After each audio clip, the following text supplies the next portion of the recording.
Assalamualaikum warahmatullahi wabarakatuh, and welcome back to our podcast, Puha. Today, me, your host Umar, will be joined by several guests, esteemed guests. One, our brother Harith, all the way from the Iban tribe in Sarawak. Followed by that, our sister Ainur, a UNESCO representative all the way from China. And the important topics we'll be discovering today is the history of the Orang Asli and what is their position in Malaysia, how these positions relate to the Sustainable Development Goals laid out by the UN. We will be exploring case studies on how land issues in Malaysia affect these Orang Asli people.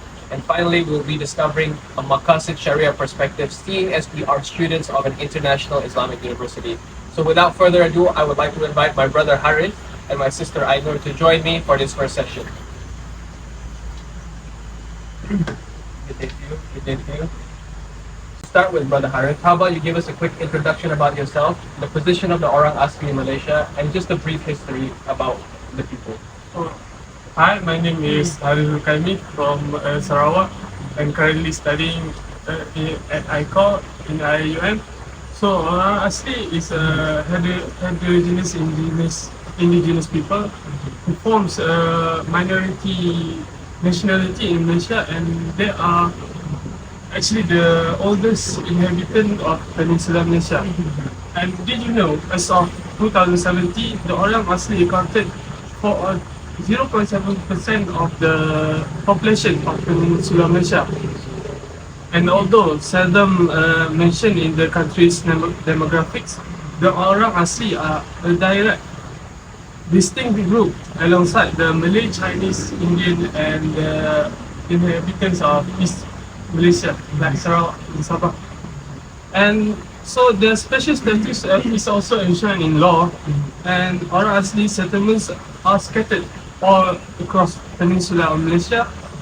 And also the mostly Malay population of the country often in the mountainous area of the jungles or the rainforest. And so while outsiders often perceive them as a single group of, like Orang Asli, a single group. So actually there are many tribes. There are many distinctive groups and tribes where each of them have their own language and culture and customary land. And also each group considers itself independent and different from other communities. And what mainly unites the Orang Asli is actually their distinction from the three major ethnic groups. And also, like other indigenous peoples, Orang Asli strive to preserve their own distinctive culture and identity, which is linked by physical, economic, social and cultural, territorial, and spiritual ties to their immediate natural environment. Thank you for that. And I think you raised several very important points, which is that we often forget that the Orang Asli were here before us. They're an integral part of our population as well. And we cannot just bundle them into Orang Asli. As Brother Harith mentioned, there are so many different tribes in this, and we need to consider the position of each and every one of them. But now moving on to another issue and another perspective, we would like to hear from Sister Ainur, all the way from UNESCO, about how this issue in Malaysia regarding the Orang Asli relates to the Sustainable Development Goals laid out by the UN. So Sister Ainur, please give a brief introduction and then your speech. My name is Ainu Marga, and I am one of the representatives from UNESCO today. So today I would like to explain briefly about the interlink between Sustainable Development Goals and our topic today, which is Indigenous people. So for the first one, I am going to talk about the SDG 1, which is no poverty. So depriving one from their land means that we are robbing them from their identity and their personhood. Okay. Firstly, if their land is being stolen, then they have no place to live anymore. So the customary land that they have been protected throughout the years will be gone to such a waste because the customary land has been passed to many generations. Okay, next one is their sources of income also will be limited. It is because mostly indigenous people hunt for food. They also doing subsistence use of local and natural hunting, fishing, and collection of forest products. And then lastly, they will also use their food resources. If the authority has cut off all the trees, then their sources of food will be gone, such as the fruits and their vegetables. Okay, so for the next activity that I am going to briefly explain about interlink between the indigenous people and sustainable development goals is the SDG 17, which is partnership for goals. Okay, so in this SDG, many authorities can work together to contribute to these sustainable efforts. For example, by providing education, training, and resources to empower indigenous people to participate in decision-making processes. And lastly, collaboration between the NGOs and the government. So they have to protect the indigenous land rights from being stolen by gazetting new laws. That's all for me. And I think that was an excellent perspective because, as you mentioned, nobody in this world should have to live in poverty, especially when they're deprived of their natural rights. And also, it's important that she mentioned that we need to get these people, the Orang Asli, involved in this decision-making process. For this is the only way we can find common ground between our people and their people. And with that, we have ended our first session here at Hua. Tune back in for session number 2 in 15 minutes.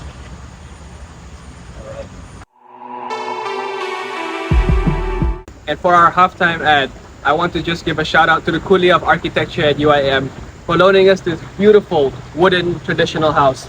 As you can see, the whole area is surrounded by greenery, a flowing river, a beautiful intricate mahogany staircase following all the way up into the bedrooms. And if you follow me into the house, you will see that there's a beautiful living room accompanied with a chair and a dining area. Assalamualaikum and welcome back to part 2 of our episode here at Hua. And today's topic, the Orang Asli, we have invited 2 more guests, both advocates for the rights of indigenous people. So without further ado, I would like to invite Sister Aisha all the way from Selangor and Sister Hadia all the way from Kerala. So I'm Aisha Khadija coming from Selangor and I've been advocate for the right of Orang Asli for a long time already.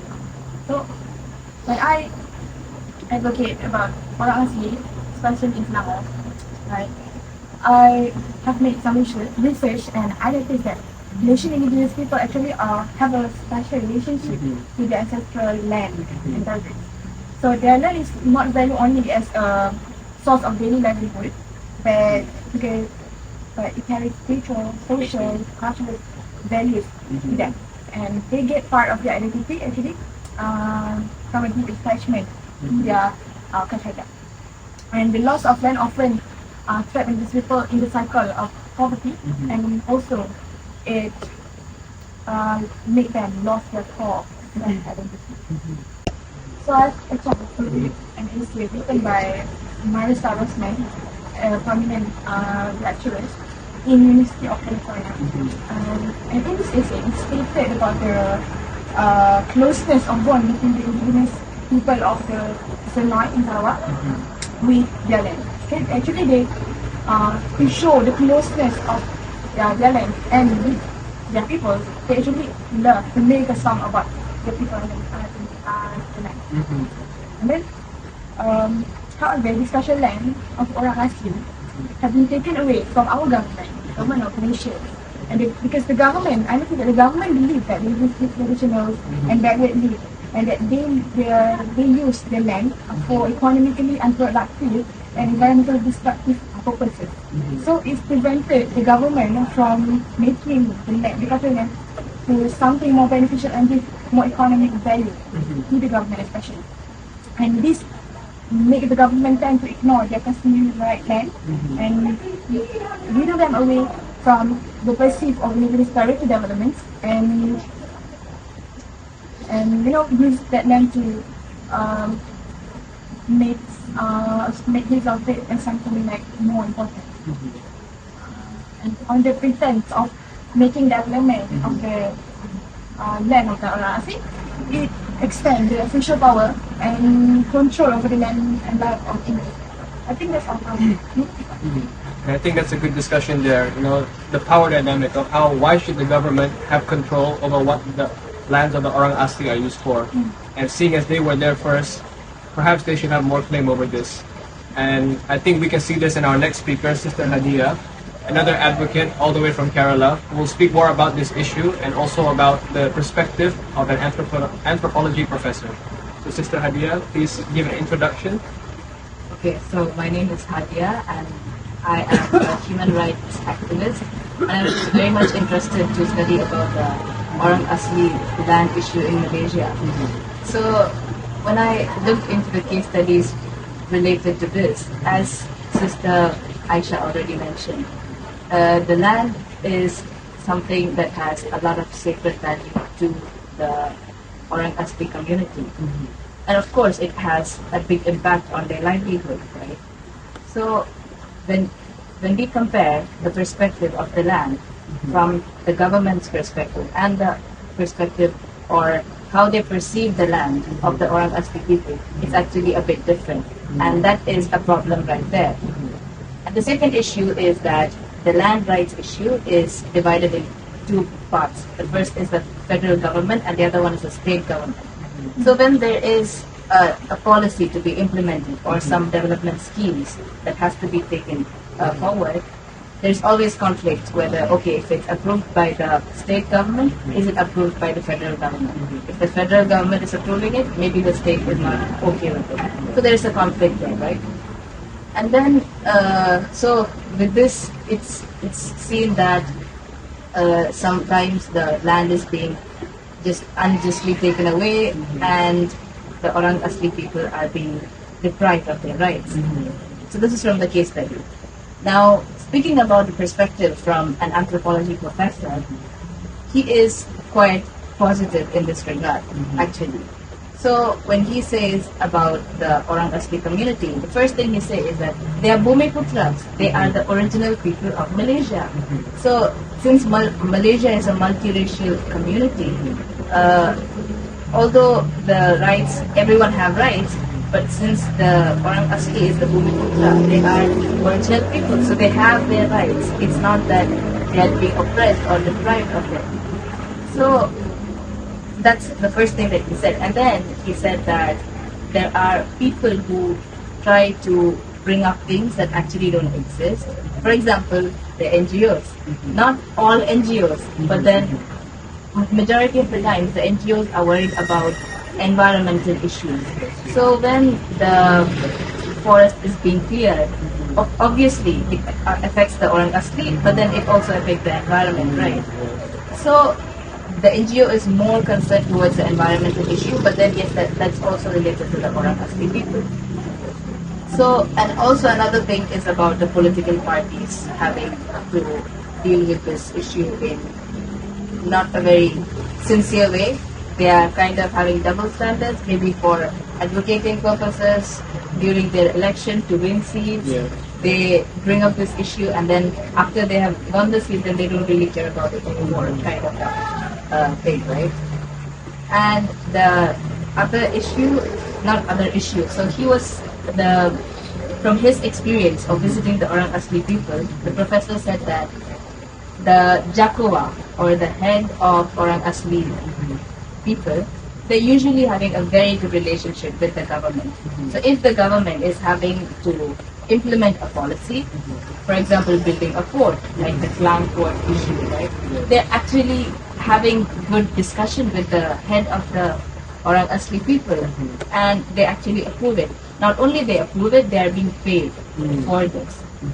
So it's not a very big issue that like it seems to be. Another part is that the government is actually paying the Orang Asli people to practice their tradition.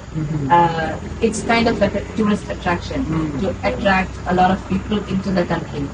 There are events like all over Malaysian Peninsula where they give performance on a yearly basis, and it's fully funded by the government. Also, they go on an international level where aborigines from worldwide come and do these performances. So more than something that's very innate to them, that's, oh, we want to really be traditional, it's more like the government is actually encouraging them and motivating them, yes, you should practice the tradition, we'll pay you for that. So it's a very good economic benefit for them in that regard. So I think, so to conclude it with the case study versus the perspective, they're not very much aligning, but then we have different perspectives that we can look into. There is an issue definitely when we look into the oil and gas community, but then there's also a very positive thing that we can look into from the government side. I see. And I love how you have approached your answer, seeing as we can now compare and contrast how one side views it as a major problem, whereas the other side has said that this is basically nothing, And I think it's important for us now to consider, as we all should consider, how that it could just be a political agenda, right? Or it's another agenda not to do with the Orang Asli.